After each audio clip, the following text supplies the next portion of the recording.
Hello everyone, Vincent here and welcome back to another video. When you ask who the best Warframe is to do spy missions with, you will be getting a lot of mixed answers. Most of the time it boils down between Loki and Ivara, minus the fact that once you learn all the alternate routes to the vault, it won't matter which Warframe you bring to a spy mission. I myself is a fan of Ivara when it comes to spy missions, and that's what we're going to talk about today. Ivara can become invisible indefinitely as long as you have the energy to sustain it.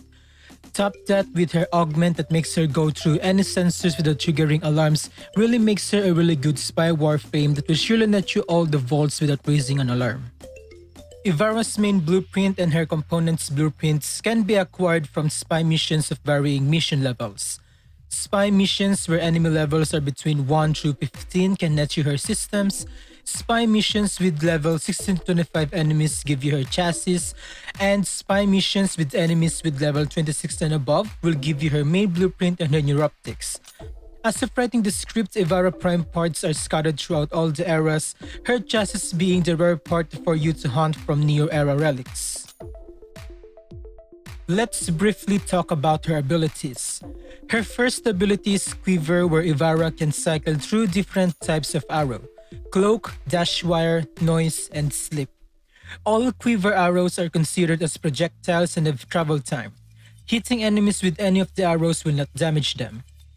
Cloak arrow, as the name suggests, create a bubble where any ally inside it will turn invisible. Dash Wire arrow lets create a zipline up to 100 meters away from the surface where it landed and to Ivara's feet. A maximum of 4 ziplines can be active simultaneously. Creating a fifth one will replace the oldest active zipline.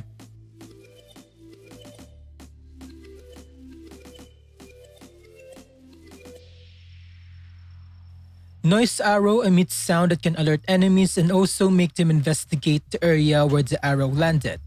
Sleep arrow puts every enemy caught within its range to sleep. When their health falls below 50% of their current health, they will wake up regardless of the duration left on the ability. Feeding Ivara to the helmet on your orbiter once you get the helmet segment will provide you with Quiver, although only the Cloak and Noise arrow will be available when you put it on other Warframes. Her second ability is called Navigator, where she takes control of a projectile from your equipped primary weapon.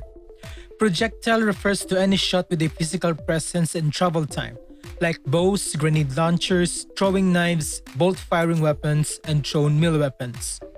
While traveling, the projectile will gather additional damage and damage multiplier. The ability will end when Ivara runs out of energy or if the projectile bumps into an impenetrable object or enemy. Her third ability is perhaps one of the most useful abilities of hers. Prowl lets you become invisible and gives Ivara a bonus damage on headshots at the cost of reduced movement speed. She will also be able to pickpocket enemies when standing right next to them, which allows you to get another loot from the drop table of the enemy. Prowl constantly drains energy when active, but drains more when moving and drains the greatest when taking damage. Shooting primary and secondary weapons with the noise level of alarming will make Ivara decloak for a few seconds and recloak back when you stop shooting. When Ivara decloaks, Prowl is still considered active and will continue to drain energy and pickpocket from nearby enemies. Prowl will deactivate when Ivara runs out of energy, manually deactivated by pressing the ability key again, or when sprint, slide, or bullet jump are performed. Lastly, her fourth ability is Artemis Bow, where Ivara summons her exalted weapon of the same name that shoots out 7 arrows vertically. Charging the Artemis Bow will make Ivara fire the 7 arrows horizontally instead. Pressing the alternate fire will immediately fire the selected arrow on Ivara's Quiver. Artemis Bow alone will not drain Ivara's energy while active, instead it drains energy every time she fires the bow. Ivara will not be able to replenish energy from Energy Pizzas or Trinity's Energy Vampire, but she will be able to replenish energy from the mod Energy Siphon and the Zenuric School's Energizing Dash. Now let's talk about using her on spy missions. Just with Prowl alone, you will be able to calmly explore the vault and avoid the lasers and sensors when looking for the route to get to the objective console. However, getting the augment for Pro named Infiltrate will significantly make spy missions easier for Ivara. Infiltrate makes Ivara undetectable even by lasers on Corpus tilesets or sensors on greener tilesets. This will make you stroll in casually on the vault where Prowl is active, even through lasers or sensors, and hack the objective console with ease and undetected. Not only that, Infiltrate also increases Ivara's movement speed while Prowl is active by 25% by default. It may not look that much, but it is indeed a welcome bonus. This is the build that I'm using right now for spy missions or just general gameplay with Ivara. Infiltrate, of course, to bypass all lasers and sensors on spy missions. Then I put Fleeting Expertise for almost maximum efficiency, and to counter the duration drain of the mods, I put in Primed Continuity and Constitution. These two mods will bring my ability duration back to 123%. Afterwards, I put some Vitality for survivability, and then Augur Secrets, Intensify, and Power Drift to increase the movement speed bonus of Infiltrate, and also to increase the power of my Artemis Bow in scenarios where I really need to kill an enemy. And I top it all off with Primed Flow. You should put a max rank Primed Flow if you can on Ivara.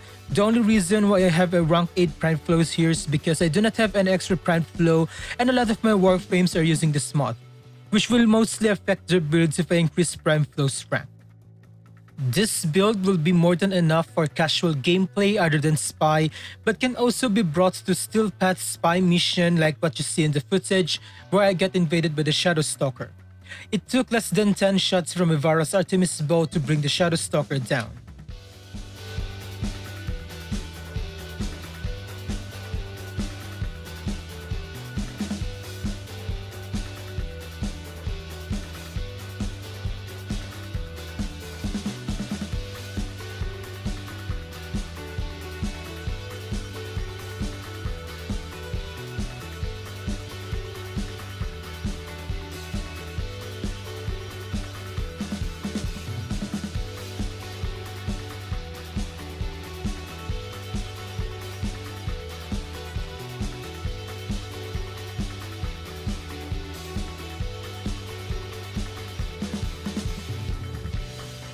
Ivara can pretty much breeze through Lua's spy missions as well, ignoring all the lasers and sensor drones in the vaults. Even if there are a lot of parkour to be done there, it is still very doable with Ivara in Pro. That, however, is for another video since I like to have more watch time and there's generally a lot to unpack there and can stand as its own video. And with a properly organized squad, you can even bring Ivara to Eidolon fights as your main DPS frame. My friend and I already did this once with him playing as Limbo. Ivara can stay safe inside Limbo's rift plane while she dishes out damage to the Eidolon. However, we did this months ago and have not tested it again since, so don't take my word for it. The downside in using Ivara in spy missions, especially high-level ones, is when there are Eximus units around.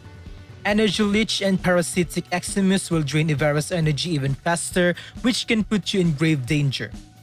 High-level Grenier tile sets also introduce arc traps that zap you when you get near. This will not only drain Ivara's energy faster but can kill her as well with how squishy she is. This goes the same for Shock Eximus near her. When I was still a beginner with Ivara, I always popped Prowl at the beginning of the mission after putting down some energy pizzas and traveled throughout the mission in Prowl. However, what I can recommend is to rush to the vault that you want to hack without Prowl. If you already finished War Within and have access to Zanuric Energizing Dash, you can get energy while traveling so you can have enough to hack one vault when you get to it. And with the new Helmet Chrysalis system, of course I put Perspicacity on her. So, is Ivara the best Warframe to use in spy missions? Of course not. Like I said in the beginning, once you are familiar with the vaults, it won't matter which Warframe you bring. But I really like Ivara personally, so I will always bring her in any spy missions, may it be Sorties or Steel Path. Warframe is all about having the freedom to choose whatever you want to use. It will be outshined by the current meta equipment of course, and may even get left behind because of the massive power creep that exists in the game, as well as the wonderful balancing of digital extremes, but what's important is choosing what you have fun using. That's all for me today. If you enjoyed the video, please leave a like, subscribe if you want more Warframe videos or videos talking about other video games. It really helps me out a lot. Thank you all so much for watching, and I'll see you in the next one.